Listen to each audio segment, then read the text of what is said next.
Hello again, choral arranging students. Today, as I videotape this lecture, is Tuesday, April 21st. I was hoping to get this lecture taped yesterday, but I ran out of time before the end of the day, so here I am taping it on Tuesday.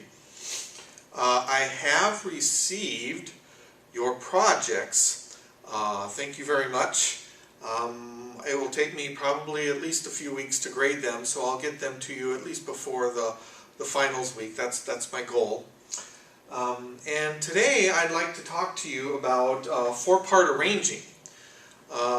This is going to be the main discussion for the last few weeks of the semester. Four-part arranging. Today I'd like to focus mostly on the homophonic textures in four-part arranging, and then the next lecture that I send to you will be four-part arranging the contrapuntal textures. So that's where we'll begin today, and that's where we'll probably finish by the end of the semester. So we'll go ahead and get started in a second here.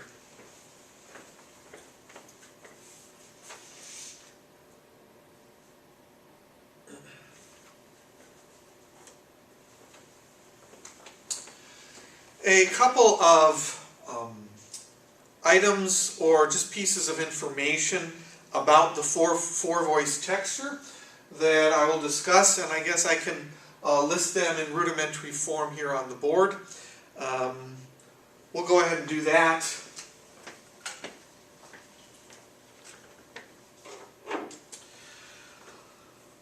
Four-voice textures, they allow most harmonies to be fully stated. Okay? So if we have some four voices, they allow most harmonies to be fully stated.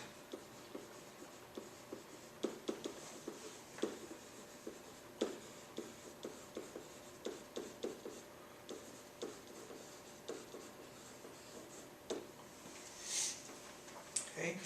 With two voices and with three voices, as you can probably think in your mind, most harmonies cannot be fully stated, especially with two voices.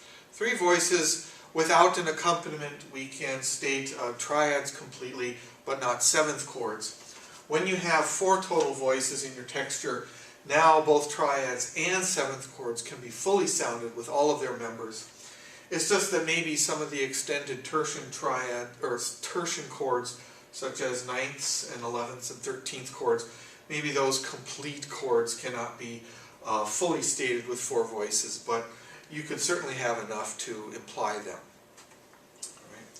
So, because with four voices the harmonies can be fully stated for the most part, the accompaniment is not absolutely needed to fulfill the role of filling out the harmonies, because again the voices can generally do that on their own. And so with four-voice textures, we find that unaccompanied or a cappella textures appear more frequently, again in four voices, certainly than in three or two-voice arrangements. So again, with four voices, you don't have to have an accompaniment necessarily. A cappella textures are heard very frequently with four voices. However, for our final project, we are going to use four voices with piano accompaniment. Now, most four-voice textures are scored for the SATB arrangement. And here we are referring to standard soprano, alto, tenor, and bass. Okay? We're not necessarily dealing with the baritone anymore. Okay? So the SATB setting provides, it's the most common, and it actually provides the arranger over 3 octaves of space in which, and vocal range, in which a wide variety of textures and chord voicings can be utilized. So with the SATB texture, we can say over 3 octaves of vocal range.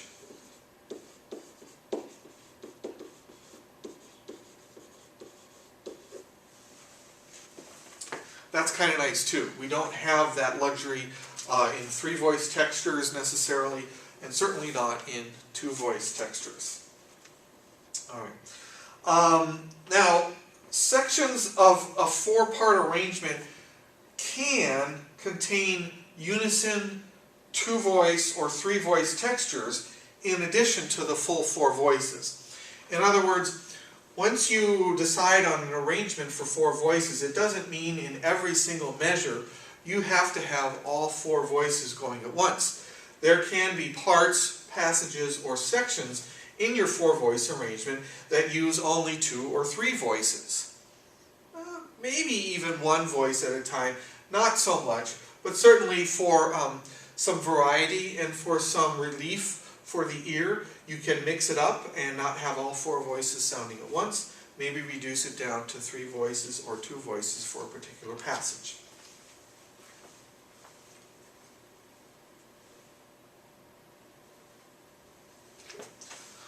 Other typical four-voice combinations besides soprano, alto, tenor, bass would include the all-female group, SSAA.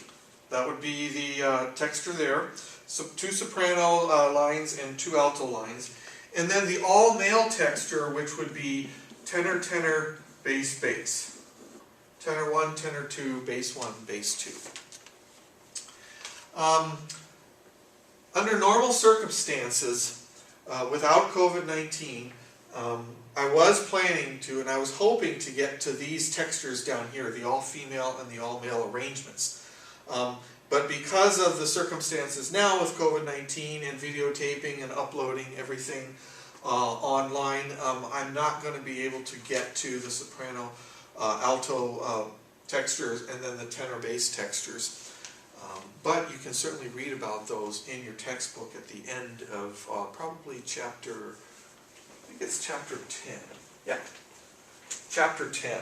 It's there. All right, so for four-voice textures, as I said at the outset of this lecture, I'm going to talk about the homophonic textures today in four voices. And these are the homophonic textures once again. We have dealt with these in previous chapters with lesser voices for our arrangements. We have the note against note texture. We have the animated homophony or animated homophonic texture.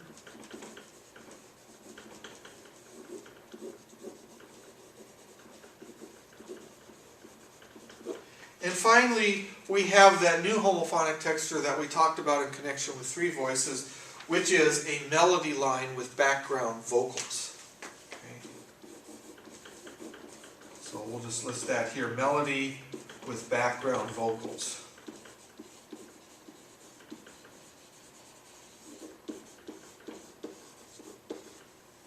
Okay. So that's going to be the focus of the rest of the lecture, is talking about the differences and the way that these homophonic textures are used and implemented in four-voice arrangements.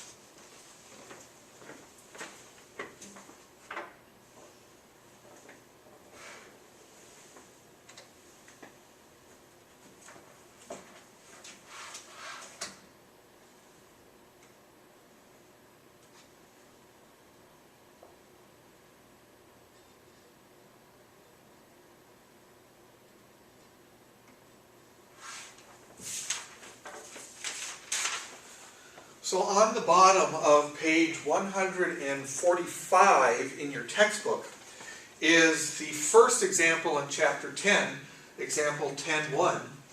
And this is a traditional tune called He is Born. And in this example we have an arrangement by R. Wagner. And well, anyways, let's talk about some of the characteristics and features of the note against note texture, which this is an example of in four-voice arrangements. Okay, first of all, the note against note texture is particularly useful for emphasizing text. And the reason that the four-voice texture is useful for emphasizing text, especially in the note against note texture, is that all the voice parts articulate the text at the same time using the rhythm of the melody. Okay? So again, we have a note against note texture here. I hope you can see that, especially among the four voices. Here we have piano accompaniment. Notice that the piano accompaniment says for rehearsal only. So in performance, this particular piece would be sung a cappella without piano accompaniment. And we need to know that in four-voice arrangements, generally speaking, the melody is given to the highest voice. So the melody is in the soprano here. And while the sopranos have the melody, the basses, because they are true basses now, they can produce, or they can, basically they can sound and sing the fundamental bass of the entire chord structure for the entire texture. And again, fundamental bass, by that I mean the basses will actually be singing the notes, the lowest notes of the chords, and these are the notes that we would go to and analyze to find out whether or not a chord is in root position or inversion, that kind of thing. So the basses can sing and bring out the fundamental bass even without the piano accompaniment helping them. When you do have piano accompaniment, basses often double or duplicate the lowest notes in the piano or the fundamental bass. Alright, so I was talking about text, and when you have four voices, especially a cappella in the note against note texture, notice that all the voices are singing the same things at the same time. They're actually singing the same words, and they're all according to the rhythm of the melody, which is in the soprano voice. Okay? So it's a really good way to emphasize and articulate the text in this four voices and in the note against note texture. Okay. As I said, the melody is always assigned in this texture to the soprano. And the lowest part most often contains the fundamental bass note for the harmonies. And then I will point this out again before I play this example, and that is, remember that the piano is not for performance, it is for rehearsal only to help the voices learn their parts and to support them. In performance, the piano accompaniment would not be there, and this would be performed a cappella. So what I'd like to do is I'd like to go to the piano and I'd like to play this example. I'm actually going to play the piano accompaniment, but the piano accompaniment is just a duplication of the four voices up here, so either way you'll get an idea of the sound of this particular example.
Next, let me say a few words about the animated homophonic texture in four voices.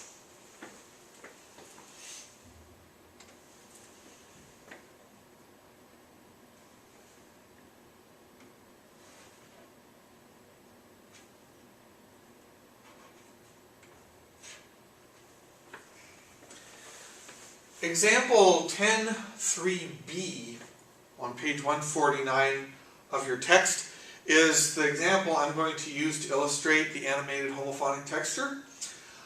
Here, in this example, we have another traditional tune called How Many Roads?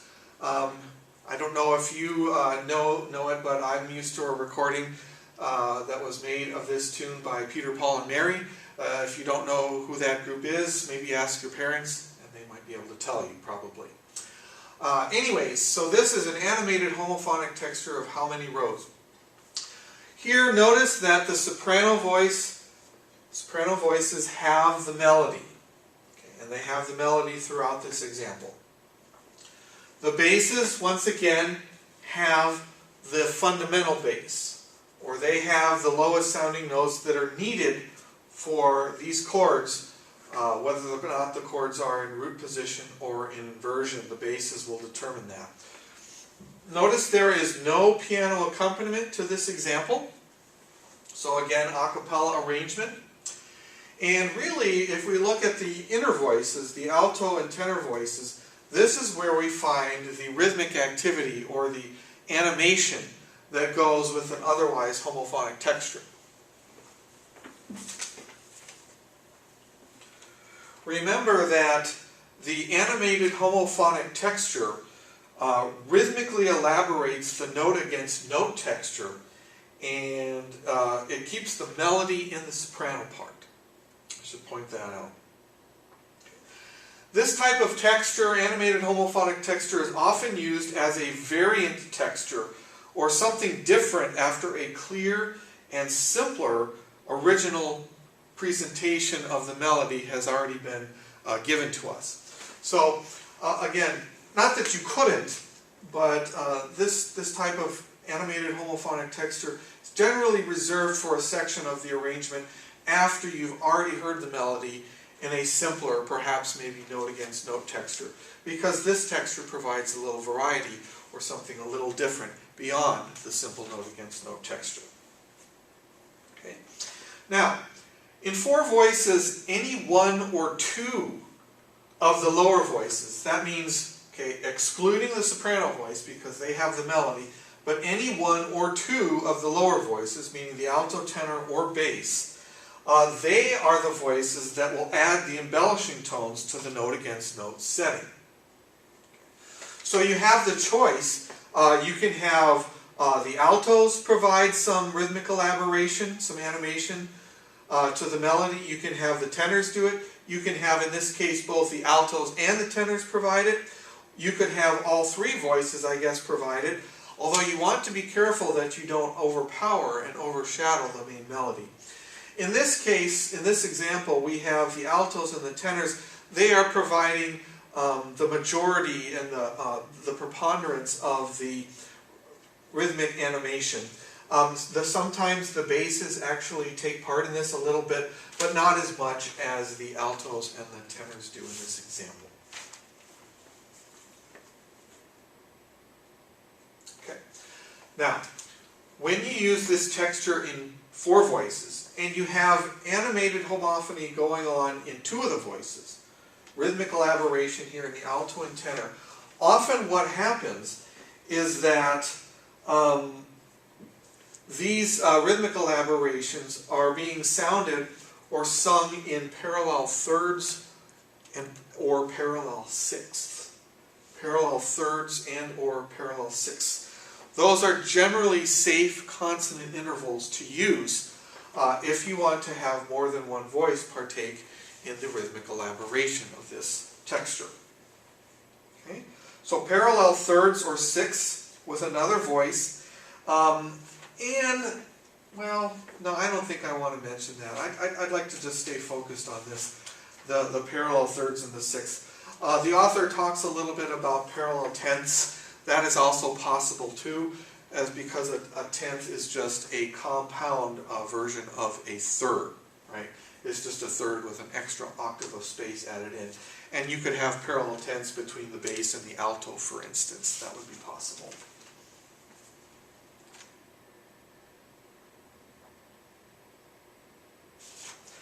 Now, before I go ahead and play this example, I do want to show you the prior page, page 148, that contains example 10.3a. And what that is it is a reduction or a simplification of this example. It is exactly a note against note texture that this animated homophonic texture has been based off of. So let me go ahead to, again, page 148, example 10.3a, and here we have the same melody, the same tune, How Many Roads, but this is now written in a stark, a clean, precise note against note texture. And I will play this example shortly here on the piano first, and then we'll be able to hear the next example with the animated homophonic texture, how it kind of relates to this.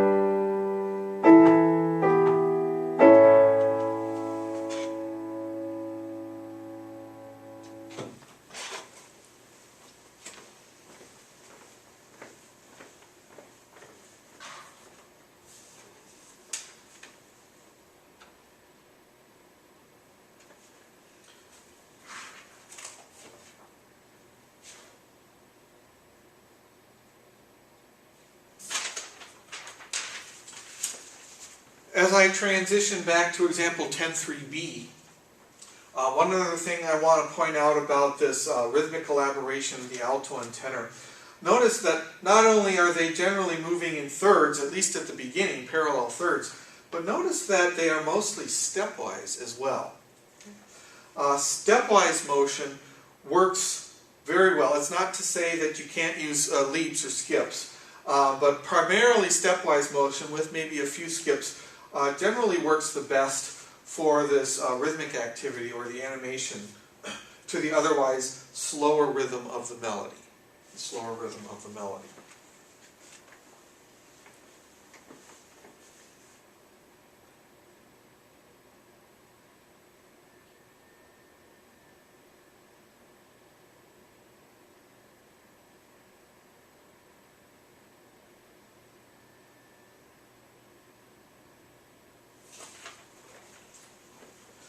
The author of your text mentions that in order to arrive at or get a good animated homophonic texture, it is advisable sometimes to actually write out in a note against note setting, as we just heard on the prior page, a note against note setting of the harmonizing the melody. This way you get good voice leading, and this way you also get the right doublings, and you get the right notes in the chords. That kind of thing, and usually from a note against note setting, then you can elaborate or draw it out, add some passing tones and other non-chord tones here in either parallel thirds, parallel sixths, using primarily stepwise motion. And that's, again, according to the author, a fine and a good approach to getting to, as a final result, an animated homophonic texture. So I guess what I'll need to do is I'll need to reduce the size of this example so we can see the whole example on the screen, and then I'll go to the piano and play this for you.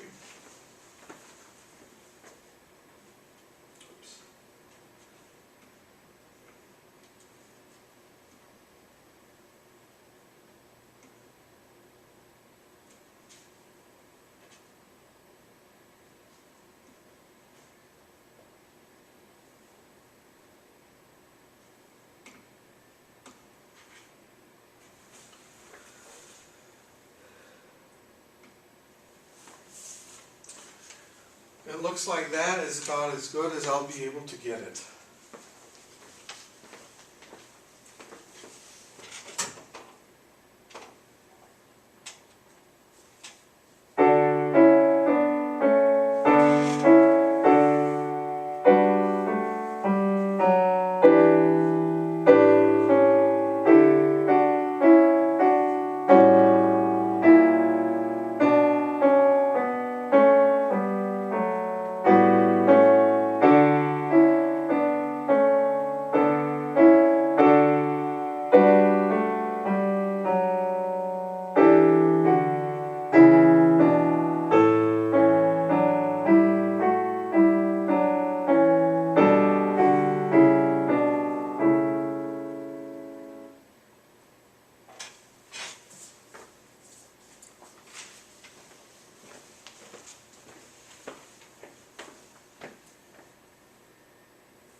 So we'll move on to the final homophonic texture for four voices, and that's going to be the melody line with background vocals.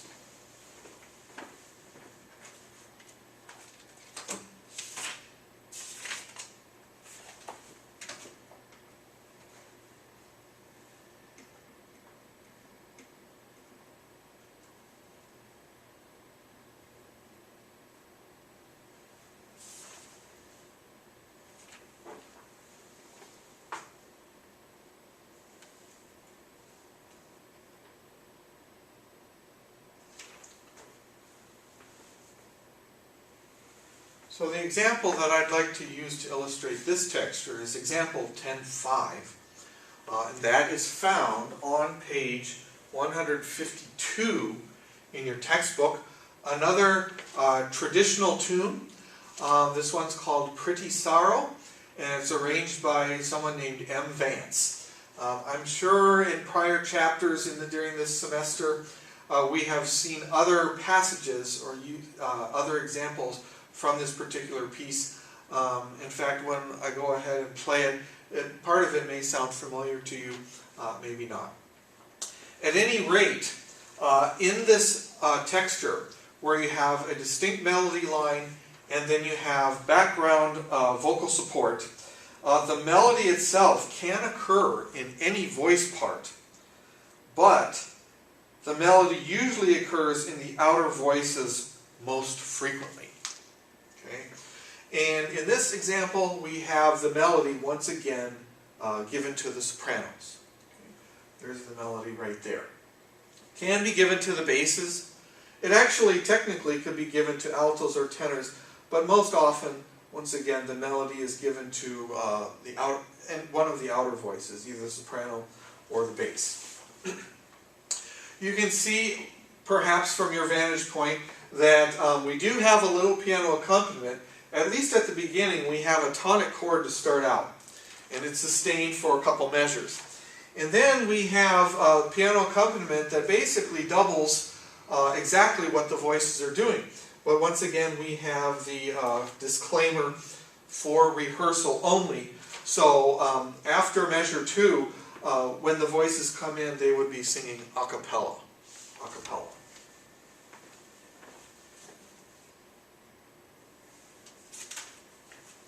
Wherever you have your melody, and again in this illustration we've got it in the soprano voice, the other three voices are going to be combined in a note against note texture that moves in longer rhythmic values than the melody. And that's exactly what's happening in this illustration. We have the melody mostly in quarter notes, there's a few eighth notes, but the background vocal texture is alto, tenor, and bass, and they are moving in longer or slower rhythmic values than the melody. You can see they have dotted half here, they have halves here, maybe a quarter here and there, but it's not as rapid as the straight quarters and even a few eighths that we have in the melody. Once again, especially when you have 3 of your 4 voices singing the note against note texture, the vocal support, the background texture.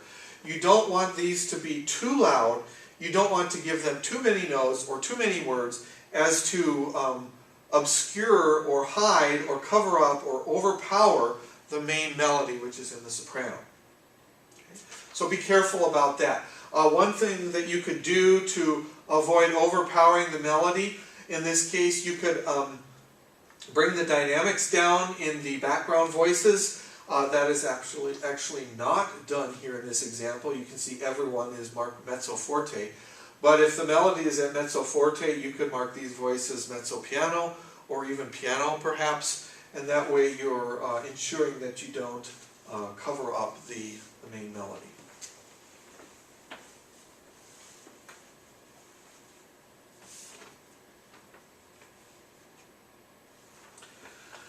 Now, in terms of text, the author says you can use either a neutral syllable, such as ah or oo. even a neutral syllable, I think in the next example, which I may show you briefly before we stop, another neutral syllable can be HM or HMM, however you want to spell it. That can be a neutral syllable as well. If you do not use a neutral syllable, then you want to have the text be derived from or related to the text of the main melody, which you can see it is here. The main melody text says, at least in this system, says, down in some lone valley, in a lonesome. And in the next system it says, in a lonesome place where the wild birds do whistle and their notes do increase.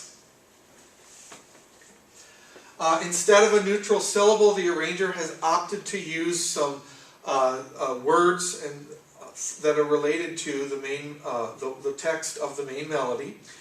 And you know, the author does mention something about this. I don't know that I really care for the way these choice words that have been derived from the main melody text are used. You can see it says down in valley. For all those are the first three words in the three background voices. And again, to me, that sounds a little more like speaking in caveman speak. We don't normally speak down in valley. We normally say down in a valley or something like that. And the author does mention that even though the text is related to the text of the main melody, he does concede that maybe this isn't the best setting of the text for the background voices. Because again, when we take parts of the text from the main melody, we at least want them to form a complete thought. I have tried to emphasize that this semester. And so this is maybe not necessarily a great example right at the beginning, but if you do this kind of thing, then at least you want to use normal speech, and you want to use at least some kind of a complete thought or phrase.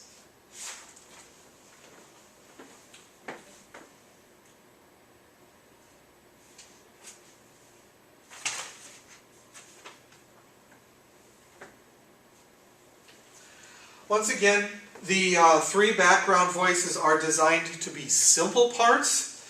They are designed to be subordinate to the melodic line, and yet you don't want to basically not spend any time on these background voices as you're arranging.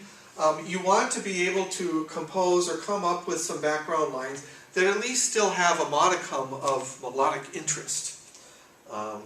So we still want a little bit of melodic interest in these three background lines, even though they probably won't have as much melodic interest as the main melody. But again, you know, don't discount these voices. Do try to make them musical whenever you can, and if at all possible.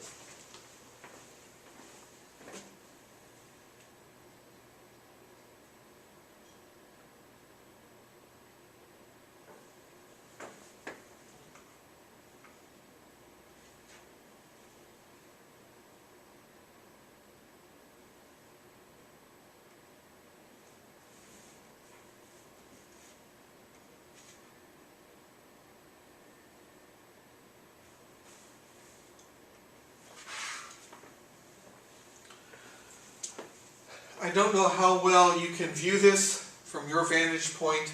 I'm trying to get the entire example on the page that is on the page, on the board here. Let me go to the piano and play this. And again, remember the opening tonic chord is part of the piano accompaniment, and the rest of what I will play will actually be just the voice parts, because the piano accompaniment is marked for rehearsal only at that point.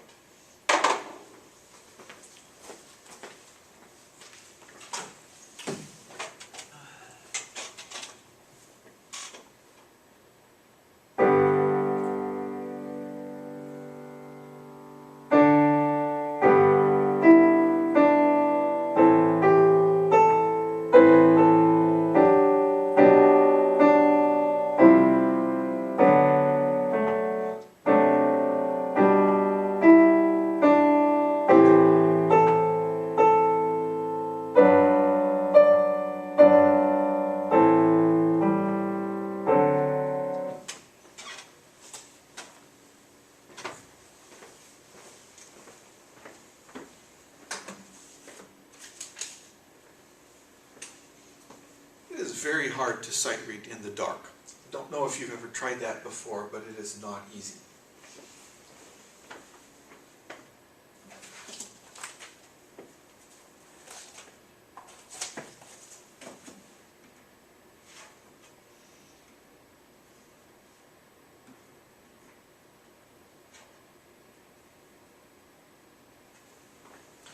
I'm not going to go through example 10.6 at any length. I just wanted to show you another example of a melody line with background voices, a background vocal texture for support. In this particular example, the melody is given to the tenors, right here in the middle. The basses have long note values, slow rhythms, and the basses are singing a neutral syllable, all the way through. The soprano and the alto voices are also singing a neutral syllable, all the way through. However, they just enter, it looks like in this particular example, on beats 2 and 3 to punctuate and give a little bit of rhythmic vitality to the otherwise slower melody and slower bass notes that we have. But they are using the neutral syllable that I had mentioned before.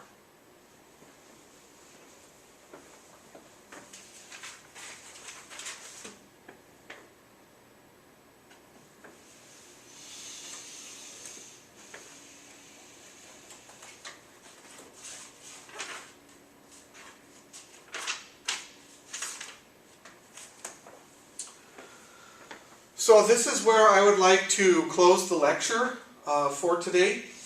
I've gotten through all of these items here, especially the 3 homophonic textures that we have for 4-voice arrangements. The next lecture I plan to do will be on the contrapuntal textures for the 4-voice arrangements. And then soon after that, or right on the heels of that, I plan to get you the information for your third and your final project of the semester, which will be an arrangement for 4 voices and piano accompaniment. There is no written assignment per se that I have for you this week on 4-voice arranging. I do want you to do some reading in your text about what I have just talked about, and I'll put all of those details on Canvas for you, but who knows, maybe you wouldn't mind a break since you've been working very hard and diligently trying to get your project 2 done. So that's where we'll stop today, and until next time, hope you have a good week.